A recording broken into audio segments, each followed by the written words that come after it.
Now, let me see. Oh, yes. Okay, perfect. So I'm sharing the browser. Okay, so basically, this is the home screen of something that we call Playground.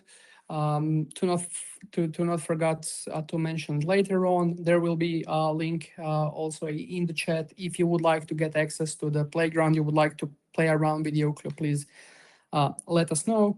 What we have prepared for today's demonstration, we have one vault. So we have standard mFiles vault, which has some documents, cost centers, departments, projects, purchase requests, etc. And we have created a one application. So let's walk through this case from the end user perspective. So we have this procure to pay vault, which has some navigation on the left-hand side. I have some information here. So here I have some list of purchase requests.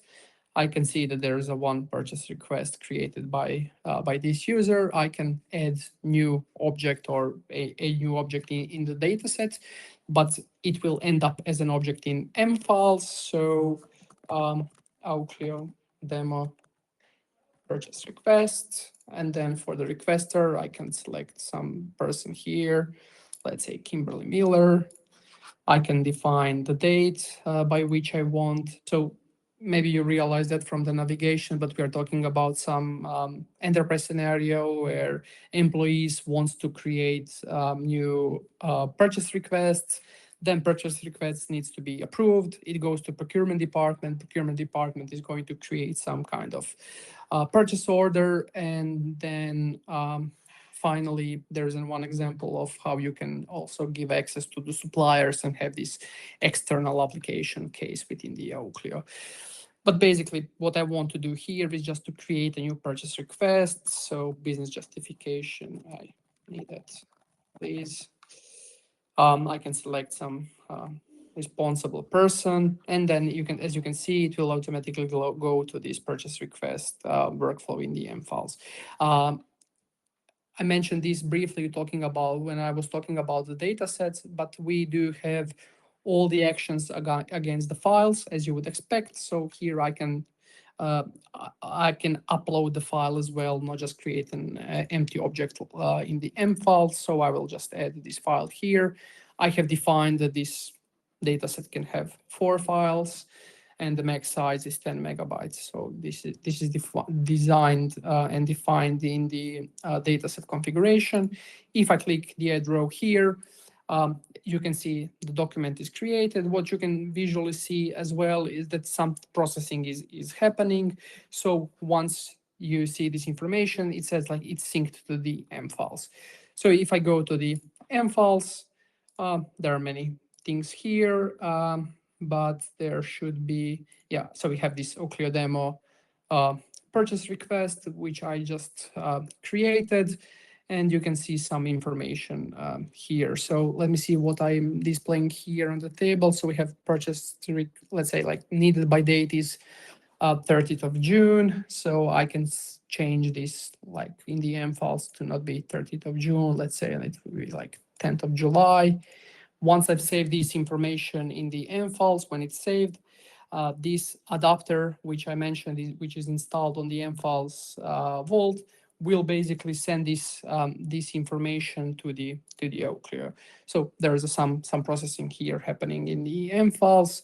Once this information is saved in the mFiles, it will be automatically changed here in the UI of the Auclio. Talking about information and the data set I'm going to show you later on as well.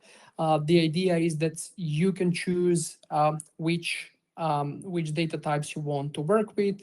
So if you change, if you want to work with the dates, if you want to work with the strings, if you want to work with value lists, everything can be configured. Let me just check what's happening here with the mFile side. But okay, so it's not changed in the mFiles, or yeah, I changed something, but I'm not sure if, no, let me change something else. Please, one more time. So You can work with basically any information. So I need that, please, one more time. Okay, so it is automatically changed here in the UI. And if I change the state, for example, in the M files, it will automatically be reflected here in the UI. So here, the object was created. If we have a table of like a list of the approvals, now I can have maybe different UI, even though it here looks similar. We have here like the contact, the concept of the master detail. So if I click on this Auclio demo PR, details of that request will be displayed here, and I can also change them in the UI here if that is something that is allowed through the configuration. So if I select create a site, this information will now be synchronized with the M files if everything is okay with the business rules that are defined. So if I go here in Croatia site, go to the M files, Croatia sites should be changed. And basically, so yeah, here you can see the cost center is changed to Croatia side, but you can also change states of the workflow. So as I already said, the workflows are synchronized with the Auclio, meaning that you can see here that it is under superior approval. What I can do, you don't have to go to the, we call this like text grid widget. You don't have to change information there, but you can change it right here in the table. I can select approve and send. You can see that this information is now automatically synced with the M files, and there are no requests that need to be approved. If I, for example, go to this procurement view, here they can see the list of all the approved purchase requests, and they can see all the details about them. If they select one, they can go here to the files and they can see this sample document that was uploaded. So you can also preview the files here. If they are allowed to by the definition in the Auclio, they can download file, they can replace file, etc. And then you can have something like a list of suppliers. And then if you select, for example, if you select one supplier, it will automatically take you to another page, which is supplier page. And then this page can display some different information. As you can see here, it's just a bunch of widgets added here. You can have like the values that stick as a footers, and you can have headers and the footers as well. So basically, it is fully up to you how you would like to interact with the application and how you would like to design the solution. I don't want to go into too many details about this specific case from the end users. Maybe I would just mention that users can also change some settings on their end. So users can change how the solution will appear in their sense. They can change the font size, font family. They can change how the navigation will appear, if it's going to be on the left-hand side or top side. They can also change their regional settings in a way how they want to display dates, time, etc.